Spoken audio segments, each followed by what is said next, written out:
Hello, everyone, and welcome to another episode of I Didn't Sign Up for This, the show where we talk about the things that we did not sign up for, and yet they're a big part of our lives anyway. Carrie, Hey, how are you? I'm good. I'm doing well, Tim. How are you? Pretty good. Awesome. So, are you ready for our topic this week? I It's am. it's going to surprise you because you would never think that I would come up with this topic. But I want Hmm. to talk about the power of a positive attitude. That can-do attitude. What do you think? I think you are plowing fresh earth now. No one's ever talked about this. We really are just laying the foundation of being, innovative. We're like Richard Branson in space. Yeah, sure. Or Jeff Bezos and big penis-shaped rocket. Well, that takes having a big truck to a whole new level. Yeah, no doubt. All right, let's talk about. I'm going to tell you why, like I always do. But I obviously, I'm a pretty positive person. It's something that comes naturally to me. However, I will have moments where just like everybody else, I let the negative kind of seep in, and I started this campaign that I'm working on for my my coaching, where I want women to promote self-love and self-care on social media and to share their stories. And so that's coming soon. So as I'm developing the business plan and really the campaign plan, not so much the business plan, but I've been thinking a lot about it over, well, I drove home from Utah yesterday, and so I was thinking about it a lot on the way home. Right. And I started thinking about the power of positivity, and just to give you a little insight, and our 16 listeners, we have 16 on YouTube now, by the way. So we're Growing we're growing leaps and bounds. um 8% a week.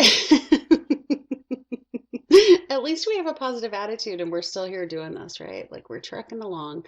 To give you some background, what I'm doing is I started thinking about women in history, because I think you know this, and I think we've talked about this, how we're very hard on ourselves. And from a woman's perspective, we have that. I talk about it in my book. I actually talk about that negative Nancy that comes creeping into your mind and tells you what you can't do, or tells you, what obstacles you have in your way, or the weaknesses or imperfections that you have. And that's a very real thing. And there are a lot of ways that we can combat that. And there are a lot of tools that we can use to get that out of the way. And you might have some insight on why we do that. Um, but I thought about women in history who have made changes in history. Like, let's take Oprah, for example. What if Oprah had listened when someone told her she wasn't good enough, or someone made her feel like she wasn't good enough? What if Margaret Thatcher had removed herself from politics when they told her she couldn't do it? And so I started thinking about all of these women, and the internal dialogue that we sometimes have with ourselves. And I think that the power of positivity is something that we need to spend a little bit of time on, as we've been talking about goals, we've been talking about logic and emotion. Um, and like I said, you probably have some insight on why we do some of what we do when it comes to that internal dialogue. Well, what I would do is kind of strip away the moniker of positive thinking or negative thinking or even, ambivalent thinking, benign thinking, and leave all of the labels to the side. Your thinking is your thinking. I can't remember who said it, but there's a really super famous saying, well, super famous to nerds like me, I suppose, where, typical of me, I can't adequately credit whoever said this. So let's just pretend it was me. There are three great mysteries in life. To the fish, it's the water. To the bird, it's the air. And to man, it is the mind. So essentially saying we are swimming around, flying around in our own minds.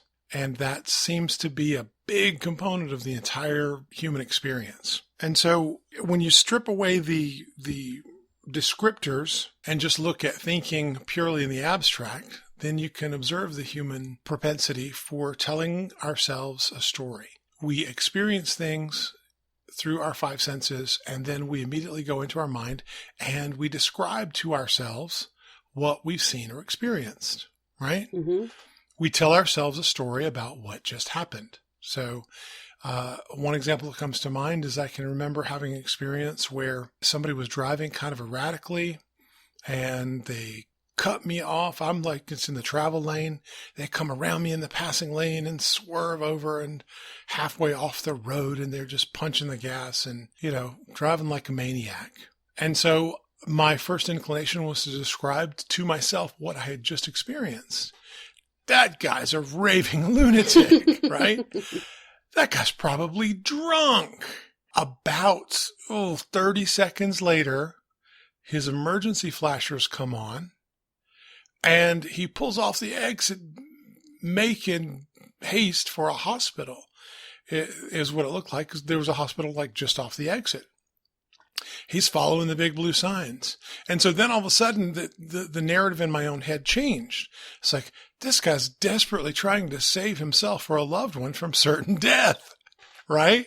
And so I go from, I need to call the police and get this guy thrown away, put him under the jail. He's dangerous. He's a menace to society. To all of a sudden, it's like, maybe I should follow and help him and get a wheelchair. That poor man. So this individual immediately goes from being a menace to society to being just a poor, weary traveler on planet Earth in desperate need of help. And the only thing that changed was the story I told myself. And that's where your attitude comes from. It's all born out of the story you told yourself. I actually had another experience when I'm at the grocery store with Bo, who, as you well know, and hopefully perhaps others know, is my Down syndrome son. And so I have this grown boy who's, Down syndrome, and he's mid-level functioning. He's not like, super high functioning. He's not super low functioning. He's somewhere in the middle. And he does goofy things from time to time. This one time, he decided he was going to take himself to the bathroom after we had already entered the line to pay for our groceries. And there was one lady ahead of us. She looked just like my 12th grade English teacher, Miss Jones. And because that's why I took notice of her, because oh my gosh, you look just like my 12th grade English teacher, who I doubt graces the planet anymore with my advancing years. And she was already pretty advanced in her years. Nonetheless, Bo decides he's going to the bathroom. And so as I'm putting groceries onto the belt on the other side of my little divider, he walks right by this lady, but there's not enough room for both of them, right? And so his frontwards is brushing up against the impulsive candy purchase aisle, and his backwards is brushing up against her backwards, right? And so he's just pushing on through, and they are butt cheek to butt cheek, man. And she pulls up and looks at me like daggers. Just like, what in the hell? And she stops and looks at me like, you horrible person, you horrible father, what kind of piece of crap child have you raised? And then she turns the other way, just as Bo turns as he gets past her butt cheeks, and they go face to face, and she looks at him face to face, and she sees all of the signs and symptoms of a mentally handicapped individual, and her anger dissipated. Her face just melted into one of warmth and love. And then she turned back to me and literally said, "Bless your heart. I know it's hard to raise these kids, but you're such a good man." And I'm like, whoa, like seriously, 2 seconds earlier, you were ready to pull eggs out of your cart and huck them at me in the grocery store. And now you've changed the story that you're telling yourself. That's why we talk about our attitudes and our attitudes determining our altitudes. That's a new turn of phrase invented by Vic Conant, I think, in 1925. On this cutting edge new topic that we're digging into. Uh, nonetheless, that really showed me between my own personal experience as well as witnessing this lady in line at the grocery store. It's all in the story we tell ourselves about what's going on, you know? Right. Uh, and if you will tell yourself a story where nobody's out to get you, where you're the good guy and they're the good guy and we're hopeful and helpful and life is warm and wonderful, regardless of evidence to the contrary, you will be dramatically happier. You will get home sooner. The roses smell sweeter and the air is light and wispy and life is wonderful if you will just tell yourself stories that help you to feel good about your life. Look for the good and you will find it. Conversely, if you look for the bad, that maniac is drunk and he's driving on the road like a wild man. He's going to kill somebody. You know, Yeah.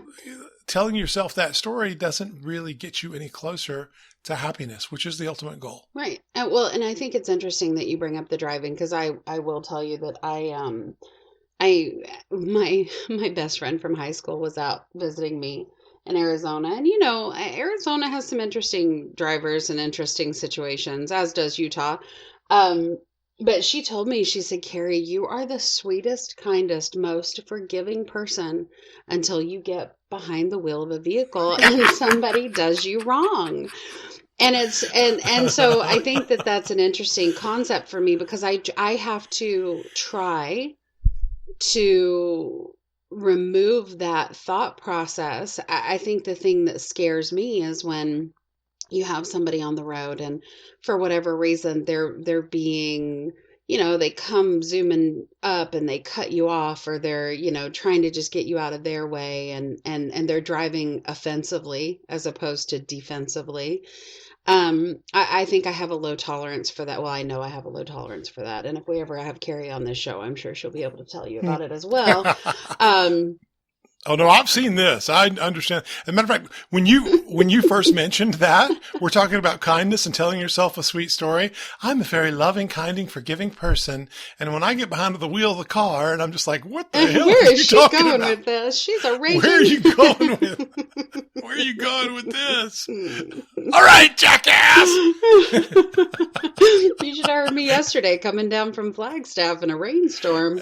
Poor Annie. I bet. Poor Annie was laughing.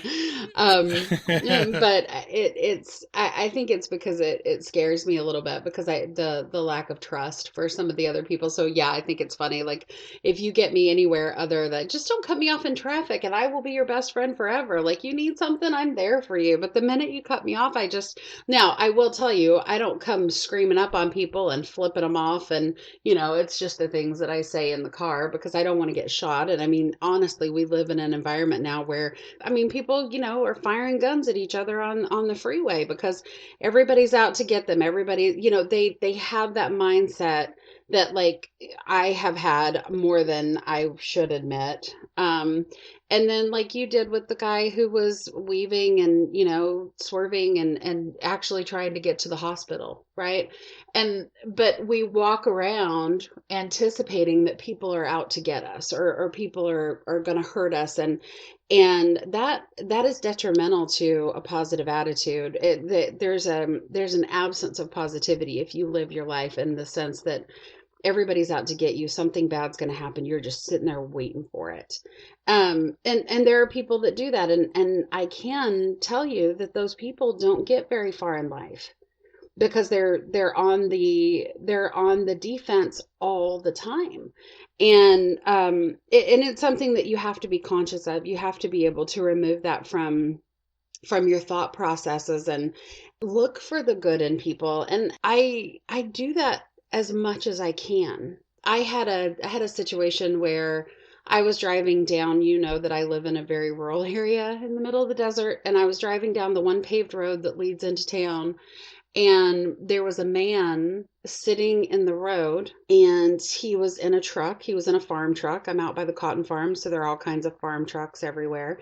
He was sitting in the middle of the road. I think I was on the way to California a couple of years ago, and he was sitting in the middle of the road, and he looked like he had like he had fallen asleep or he had passed out. And so I called, I know it was really scary. And so I pulled up behind him and I pulled around him. And as I went to pull around him, and to pull off the road, all of a sudden he started his truck and like zoomed past me. And he was weaving in and out of traffic. And I can tell you in that moment, I was super concerned for his well-being and the well-being of people on the road. And so I called the police. And I said, do you want me to follow him? And she said, no, just tell us where he is. And I worried about that poor man all day. And he could have been drunk. I didn't know what the story was. And so I tried not to tell myself the story. And you have to do that sometimes. Like if somebody cuts you off, you can't, people are not out to get you. Believe it or not, we're all just trying to get to work or we're trying to get to the store. And yeah, we might be jerks sometimes, but we're not. No, number one, it's not a race. We're not on the Autobahn. Right. Well, I don't know, Arizona. Yeah, no kidding. The first couple of years I lived in Arizona, I literally envisioned people going into work and asking each other, "Did you win the race to work this morning? Did you win your commute?"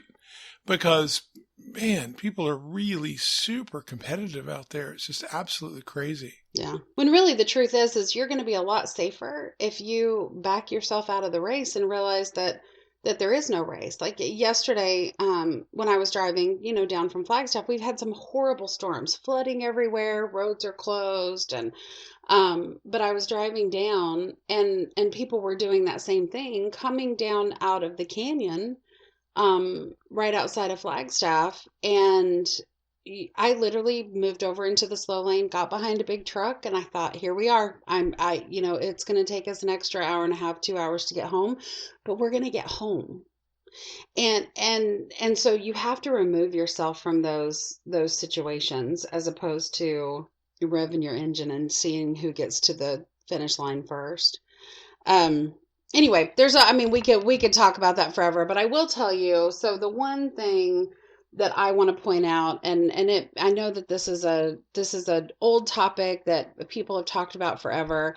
Having a positive attitude is actually removing yourself from your comfort zone also and moving towards what you want in life, right? So the power of positivity is a phenomenal thing, and some people are predispositioned where others are not, and those that are not have to work for it. And those that are still have their moments. And so it's something that we have to consciously strive for. But one thing that I've decided, we're in that kind of that post-COVID world, and I have spent a lot of time alone over the last year. And one thing that I've decided is that from a social perspective, because being social is important to me, I have decided that I am going to say yes to every social event that I'm invited to.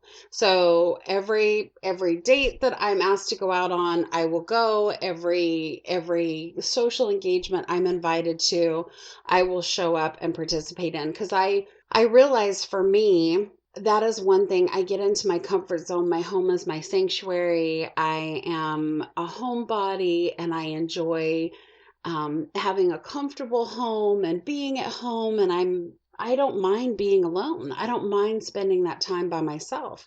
On the flip side of that, my mind or my spirit does suffer a little bit when I pull myself away to the point that I'm at that extreme, right? Like where I'm always home and I'm always just kind of, oh, I'm home entertaining myself. I'm painting, or I'm, crocheting, or I'm studying, or I'm reading, or I'm cleaning, or whatever. And I get into these zones where there's a part of myself that isn't completely fulfilled because I'm ignoring it. Okay. And because of that, it affects my positivity. I start to pull myself away from something that I need in my life, and I start to miss it. And so I think I think that that's something that we could definitely expound on, because you have to be able, it's one thing to be positive, but you have to be positive and positively engaged in things that fulfill you as a person. And so I think that's definitely a spin that we can put on this conversation that maybe people don't consider. Like I can be positive, but if I'm not positively engaged in things that enhance my life and make my life more well-rounded and more enjoyable, ultimately that will remove the healthy mental state that we want to be in order to be quote unquote positive people. Yeah, of course. I mean, the thing is, you're swimming around in your mind all the time. We're always essentially lost in our thoughts. We are the only species on the planet that does it to the degree that we do it, right? Hmm. I have had dogs that I'm quite sure are thinking about the future or remembering something that happened in the past. And there are a lot of psychologists that will tell you that that's just thoroughly impossible. Cerebral cortex, parietal lobe, blah, blah, blah, brain science. Obviously, I'm not an expert in the field. Nonetheless, we are swimming around in our minds all the time. We're an absolute slave to our paradigms, which means if I believe 100% that if I walk out the door tomorrow morning, I'm going to get struck down by lightning and die, I will dig a tunnel in the basement to escape my home before I will walk out the front door. Because we're a slave to our paradigms. And our paradigms are formed based on what others tell us, but moreover on what we tell ourselves and how we interpret things. You are telling yourself, you have this personal narrative that you are working on all the time. There are techniques or coping mechanisms that you can employ to make your life dramatically better starting now. The spending time on the road is a really good example of this. I don't claim to be great at doing this, but I have tried it a number of times through the course of my life, and I find it to be incredibly effective. Which is to say, when I am driving down the road and I notice someone is, you know how it is on the road, right? Hmm. The road is a great place. It's a great metaphor for life because it's the old George Carlin joke. If you are driving behind someone who's driving slower than you, you're like, what is this guy's problem? But if somebody zooms around you, he's a freaking maniac, right? Right. And so you can't win, right? You can't win. If somebody's not, unless you happen to match the speed and the attitude of that person that you're driving on the road with, you're not going to win. So here's the coping mechanism, though, that's very effective. I will tell myself a story about the person who's in the car, which is to say, St. George, Utah, which I spent a lot of time in, is famous for retired people. Now that image is changing quite a bit, but it's essentially a desert retirement community. It has been for, 40 or 50 years, and now it's becoming sort of techie. Nonetheless, you still have this population of kind of the bridge playing ladies, right? Mm-hmm. Who are, 75 to 120, give or take. And they do this means of entering traffic from a parking lot, which is just called the slow roll, right? Which is to say that you don't look left, you don't look right. You just come out at 1 mile an hour, right?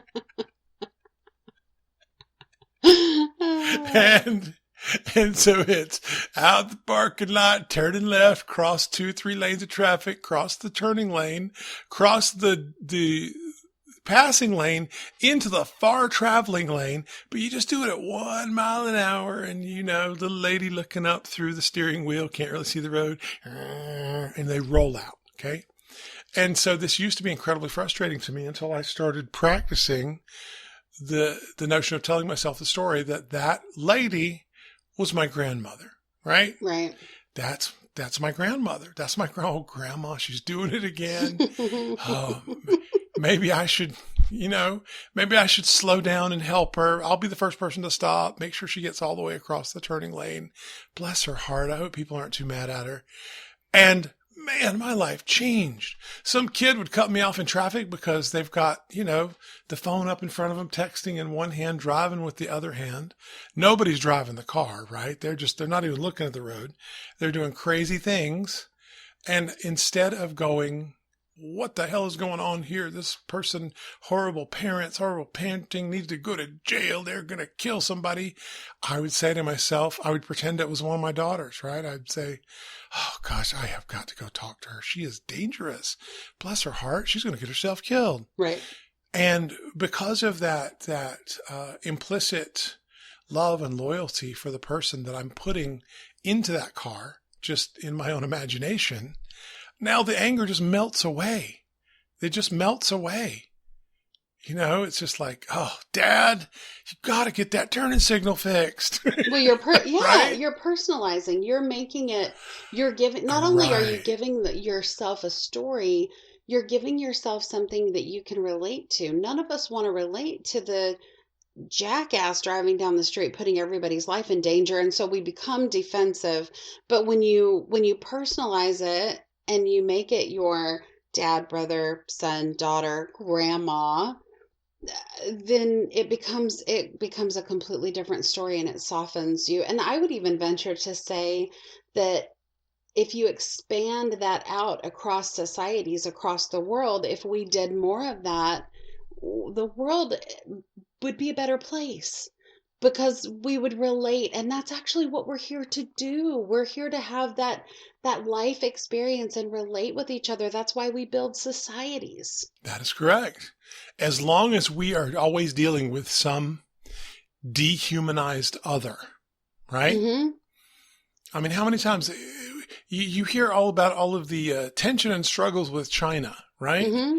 But they're not saying a name. They're just saying the Chinese people think and believe. Well, do they? Do they really? Because I'm not so sure they do. Right. I think they're all individuals with individuals' opinions and individual attitudes about life. And they don't wake up in the morning and think to themselves, oh, damn Americans. Right. Right. I just really don't think they do. I think they probably wake up and say, oh, the puppy's so cute. I think I'll have coffee. Mm-hmm. They're just human. They're just human beings, right? But we do seem to have this system in place, a system of government, of domination that benefits by pitting us as human beings one against another. And because we are pitted one against another in terms of opinions and attitudes, it's very easy to just dehumanize. Who did that? Like, who, created the Holocaust? Well, the Germans. The Germans created the Holocaust. But did they? I mean, did they really? No. Right. Of course not. Yeah, you had a handful of people in charge, power hungry, making some really crazy decisions, and you had a lot of people who were very afraid to speak out, right? Right. Like it's actually estimated that this country of the United States of America only exists because about 3% of the population back in 1775, back in my day, only about 3% of the population were involved in the Revolutionary War, even stood up. Everybody else were just, the normies, and I consider myself a normie. That's the thing. The term normie is used in disdain by a lot of people who are out on the cutting edge of societal change or whatever on either side of the issue. And I'm a normie, man. I'm just some dude who watches Netflix with his Down syndrome kid and, does a little bit of business development consulting and has a podcast.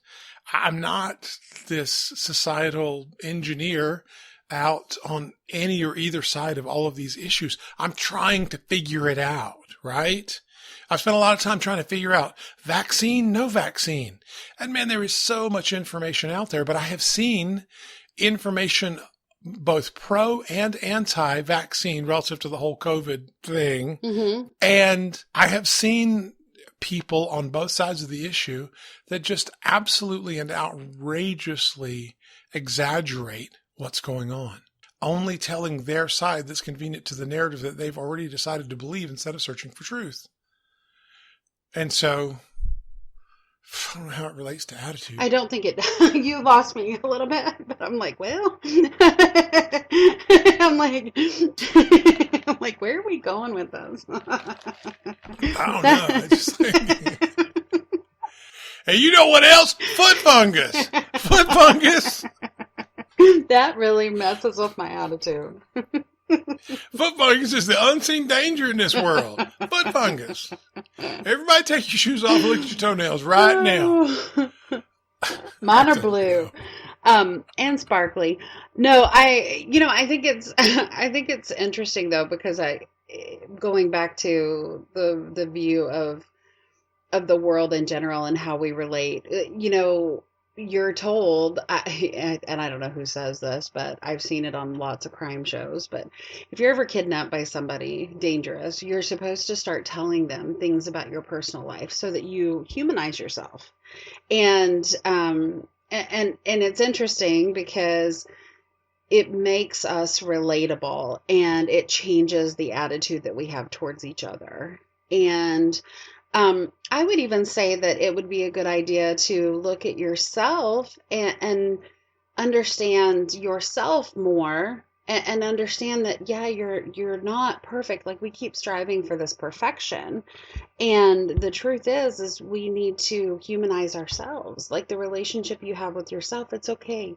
We're here, we're here, we're going to make mistakes. We're not going to be perfect, but we're beautiful. And every one of us have the capacity to live this meaningful, positive, wonderful life. But we need to take the time to really understand that. And maybe that's the first step. And how you become positive is you need to understand yourself and learn who you are, and really learn who you are, and be forgiving. Like, the most forgiving people I know are also some of the most positive, because there's no grudge, there's no anger.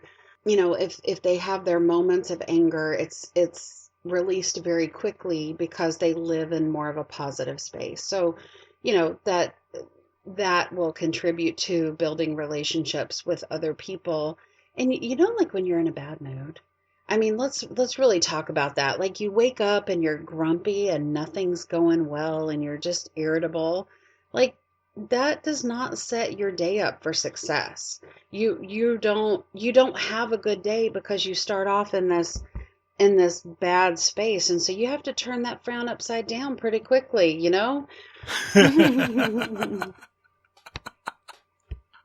I don't know who. A wise woman once said that. I Can don't tell know. me how to get to Sesame Street. Thanks, Big We're Bird. gonna turn that frown upside down. I didn't even remember that that's what it was from, but yep, you're right. I don't even know. I'm just making it up. It just sounds very Sesame. Sounds like Sesame Street advice. But it's true. That's the thing. It's complete truism. It's completely true. We tell ourselves stories about ourselves that do not serve us very well, right? Mm-hmm. If you're waking up in the morning and saying, "Oh, I'm just so ugly," okay, how does that serve you? How does that help you? Right. I am just such a lazy sack of crap. I'm going back to bed. Well, guess what, sunshine? It becomes a self-fulfilling prophecy based on that paradigm about yourself. So tell yourself a better story. Right. Wake up first thing in the morning and just be like, hey, I feel pretty good. I'm great. Sure, there are aches and pains, but I'm going to ignore them and go live my life. Foot fungus. Well, no, it's interesting that you bring up everything but the foot fungus. It is interesting that you bring that up, because the Mayo Clinic actually did an article. I was looking at it earlier. People with positive thinking actually have longer lifespans, less depression, less levels of distress, greater resistance to the common cold, and better cardiovascular health. So thank you, Mayo Clinic, for doing the research for us. So Mayo Clinic, there are health benefits to being a positive person.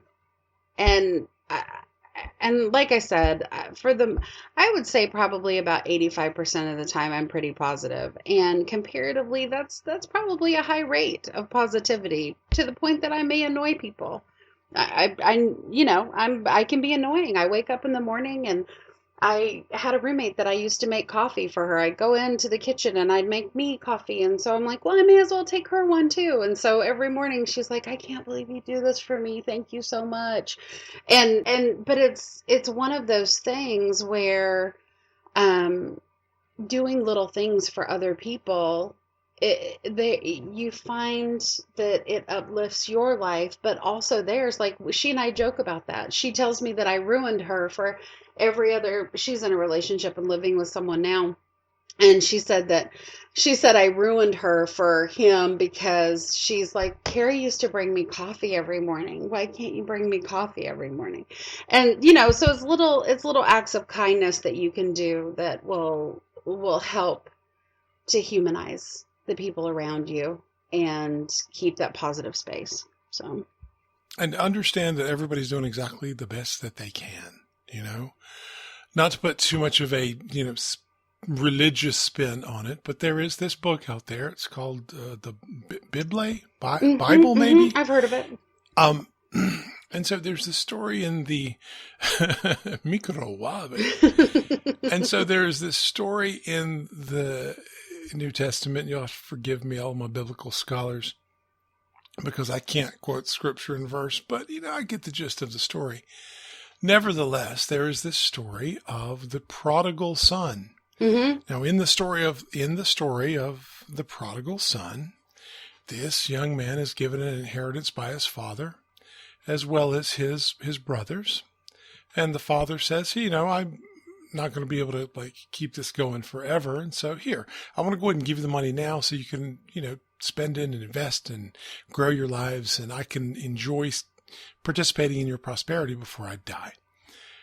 So the firstborn decides to take the money and invest it and, add on to the farm and grow more trees, whatever. And the young one decides to take all of his money and roll into town and, gamble and hot women and, spend it on immediately gratifying things. He loses all of the money to the point that he's living on the streets, can't feed himself. And he decides to come back to the old man's house.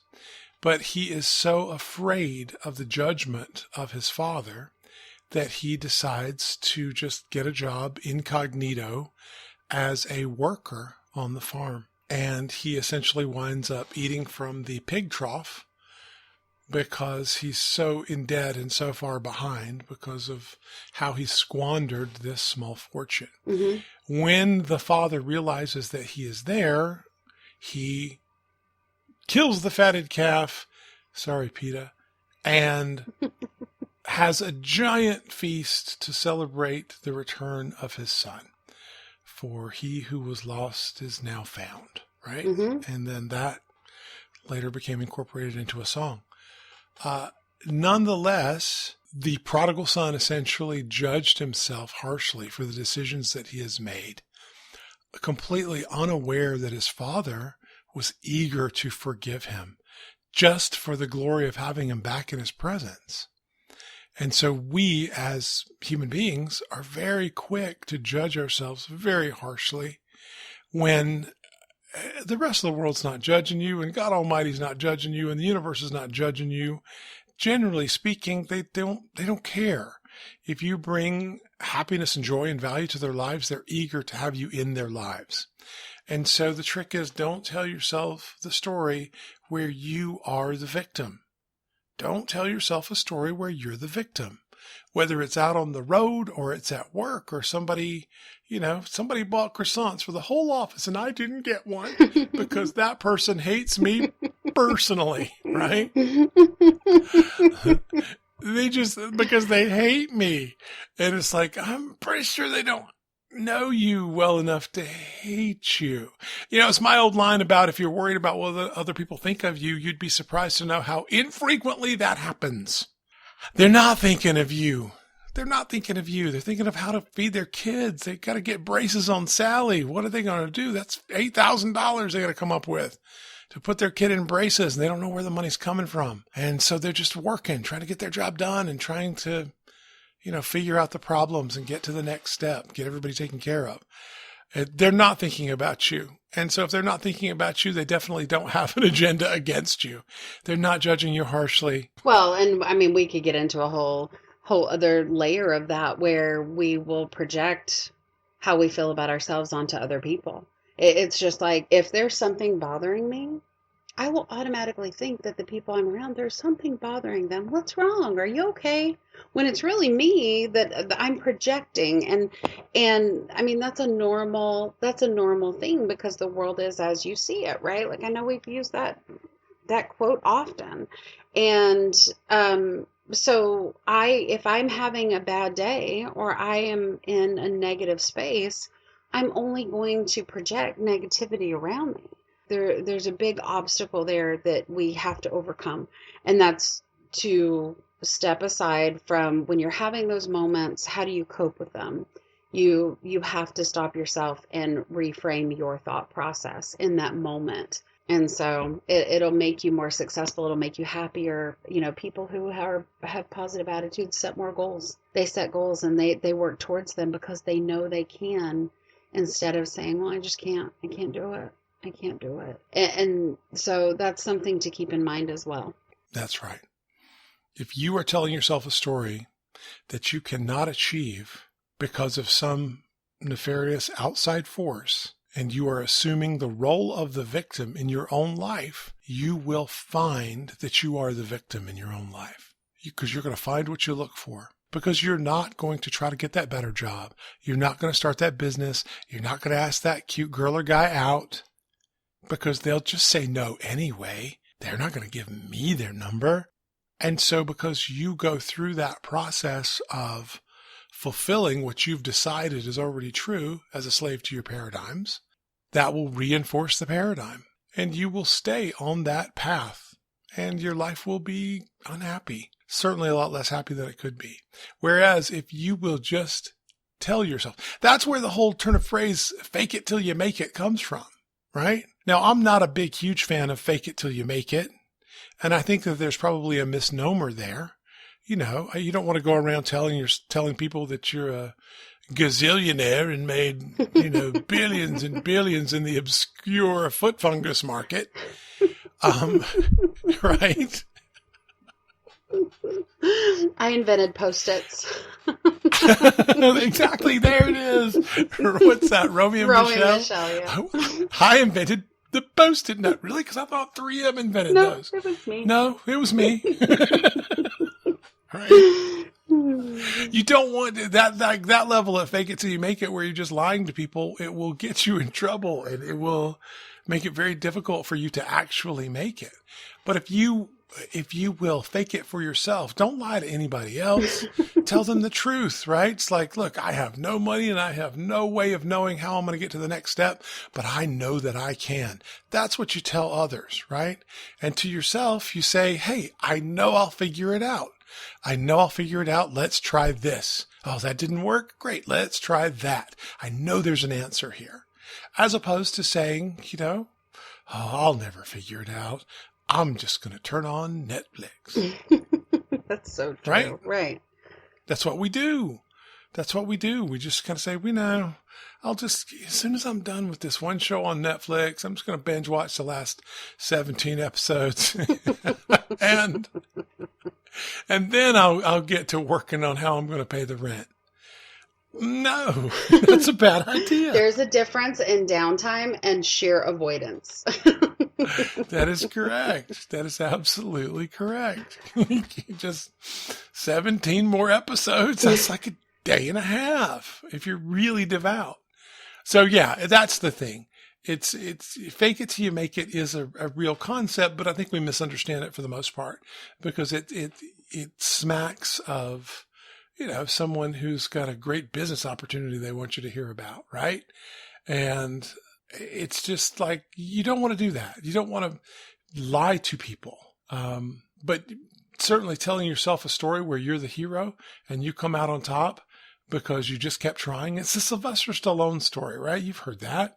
He went to over 1,000 different producers with the Rocky script. He gets several hundred producers into his absolute commitment to produce Rocky and star in the film. When a guy says, look, I think it's a great story. Let's produce it. We'll give you $1 million. You won't have to keep living in your car. Here's $1 million. But we're going to get Ryan O'Neal to play the part of Rocky because he's a draw at the box office and we're sure we can make our money. And Sylvester Stallone when he was living in his car, he's basically homeless, says no to $1 million because in his vision, he believed that he would star in the film. Absolutely. He just believed that he would star in the film. That's the only way that he could see it working, is if he played the part of Rocky. And so he goes on for several hundred more producers until finally somebody says yes. And he actually produces the film and stars in it. And, the rest is history. And so that's not to say, you need to overcome outrageous obstacles.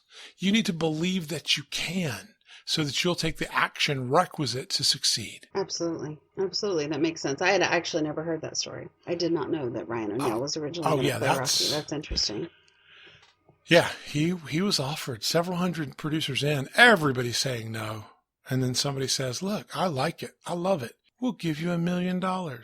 And from essentially living on the streets to here's $1 million. And he said, no, keep your $1 million. Ryan O'Neal, like big, lurpy, blonde dude, pretty face. Nobody's going to believe that guy's boxed a day in his life. I have to play the part of Rocky. I've got the gritty Italian up from the streets. This is about me. This is about never giving up, and that's what I'm doing. Never giving up. It's a great story. It's a great story. The problem with stories like that is oftentimes we tell ourselves and each other stories like that and say, see what you can do. But for every one of those stories, there are a million stories where it didn't work out that way. Sure. Right? Where somebody never gave up and never gave up, never gave up, and then they died, never giving up. Well, and that's a really good point, because having a positive attitude isn't about removing all of the obstacles from your life. You're still going to have adversity. You're still going to have those obstacles that you have to overcome. It's how you approach them. It's just like, I can't control the actions of people around me, but I control how I respond to them. It's the exact same thing. There will be things that happen in your life that are less than ideal to potentially emotionally catastrophic. But it's how you approach those things that really will help. It's the story you tell yourself. Mm-hmm. It's the story you tell yourself. How many times have you heard the story of the great adventurer, conqueror, warrior who floated his ships to the enemy shore, unloaded with all weapons and provisions, and then burned the ships? You've heard that story, right? Mm-hmm. How many times have you heard of that story where the army that burned their ships won the battle? And the answer is every time. Right. Do you think that every conquering hero who planted his ship in the sand and then burned his ship won every battle every time in the history of mankind? I would venture to say yes. That would be a wild venture. Because I promise you, they haven't. No. They haven't. Somebody does it because they heard that some other guy did it, and so they burn their own ships in some foolhardy attempt. Oh, I see what you're saying. Yeah. To take on an army that they have no way of even competing against, right? It's like... Oh, I see what you're saying. It's seriously, it's like, Billy Bob's going to land his bass boat right on the shores and take on the Taliban, right? Well, Billy Bob's going to be dead in about 6 or 8 seconds, especially if he burns his boat, right? He's completely outmanned, outgunned. People make stupid decisions. The point is, the only time you've ever heard of we landed and then burned the ships and went on to victory is that you went on to victory and somebody was left to tell the story. There are countless numbers of people who tried the same thing, asserted the same level of commitment, in spite of the fact that they were against overwhelming odds. They did not win. They were completely eradicated by the enemy, completely wiped out. And there was no proof that they had even been there because their ships were burned at the bottom of the ocean. That's horrible. So just being absolutely committed to something does not ensure victory. It doesn't. But being uncommitted does ensure defeat. That's the point. I think that's fair. There's no guarantee that you're going to win just because you were absolutely wholeheartedly committed and willing to do absolutely anything, including lay your life down to win. You might lay your life down. You might lay your life down. But if you sit at home in the basement and watch Netflix, and sorry, Netflix, I actually own some Netflix stock. I really should be nicer to them. If you sit at home and never take action against those things that you want, if you never move forward because you don't believe you can succeed, so you never attempt, that is a guaranteed failure. That's going in the L column every time. And so that's the point. It makes sense. I mean, it absolutely makes sense. And I see what you're saying. I think, it's not necessarily it's not about the defeat. It's how you walk away from a defeat, right? Not burning your boat. I promise never to burn my boat. I think moreover, it's more about if you have a negative attitude about a given thing that's driven by the paradigm that you've adopted, that's created by the story you've told yourself, and you believe that if I walk out the door, I'm going to get struck down by lightning, you'll never walk out the door. And so you've got to be able to change that paradigm. You've got to change what you believe. Your fundamental core belief has to be challenged and then changed. And the only way to do that is to start telling yourself stories where you are not the victim, where you win. You've got to believe you're going to win. And I'm sure every captain who ever set any ship on fire believed in his heart that they would absolutely prevail. But that doesn't mean you prevail all the time. Well, even the captain of the Titanic said that they were on an unsinkable ship, right? I mean, correct. there's the oblivious thought processes that we tell ourselves sometimes, right? That is exactly right. And you know what? He believed wholeheartedly that he was absolutely right. He was absolutely right. This ship cannot be sunk. God himself could not sink this ship. Well, he was wrong. And God bless him for his commitment. God bless him for his confidence. That's awesome. But the fact of the matter is, and the happy part of that story, after tremendous loss of life, is that somebody had the backbone and the guts and the drive to build that ship because they believed they could do it. And they did it, and they continued to do it. We continue to succeed. We continue to visit space. We continue to try to find a way to Mars. Just because it's out there and we believe we can. If we didn't believe we could, we would never attempt anything. And so that's the magic of a good attitude. It's believing that you can do something. And so you start taking action toward attaining your goals. As opposed to believing you cannot do something, you take no action. One, there's a chance you win, and the other, there's 100% chance you lose. And so do you want the so-called bad attitude, wherein there's 100% chance of loss? Or do you want the good attitude, wherein there's some chance of victory? And you got to make that choice. Yeah, that makes sense. I think it's interesting because I think when there are sporting events, or like I was watching MMA with a friend of mine not too long ago, and we were talking about the fight, and I think it's interesting when you have two people who show up and they're competing against each other.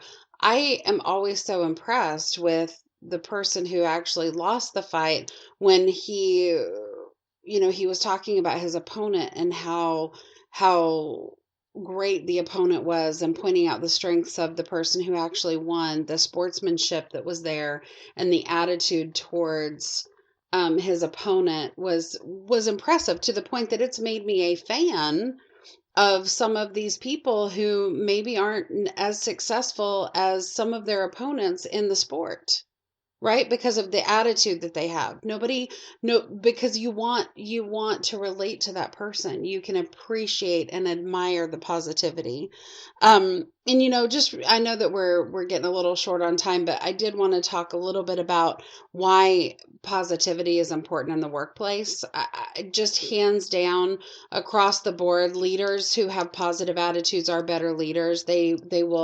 They'll have the buy-in from their team because their team will see the attitude. And then from a team perspective, the teamwork and collaboration is impossible with negativity. And so you have to have that positive attitude. So I just wanted to point out a couple of those points before we wrap it up, because I think it's important to, obviously a positive attitude is important in your personal life, but it's also important in your career, to move you forward and be likable. I mean, let's just break it down to very basic facts. If you are not a positive person or have a positive attitude, people don't want to be around you. They will shy away from interaction with you. That's correct. That is absolutely true. All right. Well, I mean, I think that pretty much covers it. I think we've made some good points. So, with that being said, let's wrap it up. All right. Sounds good. And in the meantime, always tell yourself stories that make you the hero in your own life. Absolutely. Do not tell yourself stories that make you the helpless, hapless victim with the oppressive jackboot of whatever boogeyman you particularly identify with on your throat, because you will never get up from that, because you won't take the action needed to actually accomplish what you want in life. Always tell yourself a story where you're the hero. Figure it out. And until next time, dream your life. Oh, here we go. Dream your life. And live your dreams. All right. Bye-bye. I love it, man. I love it. I could say it 100 times. I love it. All right. All right. Goodbye. Bye.